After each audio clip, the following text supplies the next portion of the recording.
তবে মনে হচ্ছে একটু ডিফারেন্ট টাইপের গল্প, যেমন আমার চরিত্র বা আমার ঘটনাগুলি নিয়ে। এটা হচ্ছে আমার কাছে মনে হয়েছে আমাদের সমসাময়িক সমাজের যে পারিবারিক জীবন বা সামাজিক জীবনে যে টানাপোড়েন এবং বিভিন্ন সমস্যা, মনস্তাত্ত্বিক, পারিবারিক, সামাজিক, অর্থনৈতিক, এটার উপর বেস করে মনে হয় যে গল্পটা হচ্ছে। না, আজকে আমরা প্রিমিয়ার দেখতে এসেছি, আগে থেকে ট্রেলার ওভাবে দেখি নাই বা অত খোঁজ খবর নেই না, বিকজ অনেক বেশি এক্সাইটেড, একটু পেশেন্স রাখা আই গেস ভালো। সিনেমা তো ওভারঅল অনেক ভালো ছিল, কিন্তু যেটা আলাদা করে না বললে না যে শাহরিক কাপুর ইমন ভাইয়াকে আমরা মনে হয় খুব নতুন করে আবিষ্কার করেছি। আমার মনে হয় এই দুটা মানুষের রেগুলার হওয়া উচিত আমাদের সাথে কাজে। আর টু গুড, মানে ইমন ভাইয়াকে তো দেখে লাস্টে মনে হয় আমার চোখ দিয়ে পানি এসে পড়ছে, এরকম লাগছে। তো সব মিলে খুবই ভালো।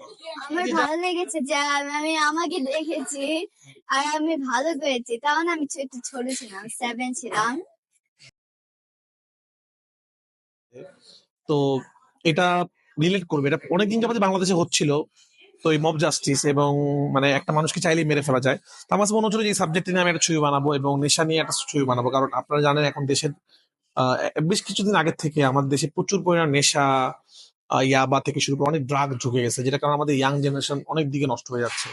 এবং কি প্রচুর ফ্যামিলিতে যারা বেশি রিলেট করতে পারবেন, যাদের ফ্যামিলি অথবা কারো কাজিনের মধ্যে বা কারো আত্মীয় স্বজনের মধ্যে যদি কেউ আসলে নেশাগ্রস্ত থাকে, তারা জানে রিহাবে কি হয়, কিভাবে তারা একটা ফ্যামিলি কিভাবে ধ্বংস হয়ে যায় আসলে।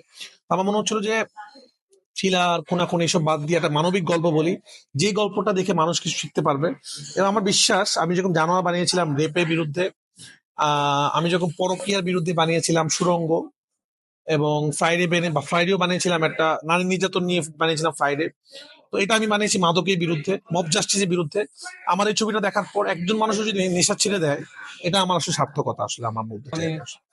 কিছু কাজ তো আসলে সমাজের জন্য করতে হয়, এটা ধরেন সেই ধরনের একটা কাজ, যেন আমার ক্যারেক্টারটা দেখে যেন কিছু মাদকাসক্ত যারা আছে তারা যেন ফিল করতে পারে যে লাইফটা আসলে এরকম, লাইফটা এই জার্নিটা আমার জন্য মায়া, স্পেশালি মানে মায়া ক্যারেক্টারটা আমার কাছে অলওয়েজ অনেক অনেক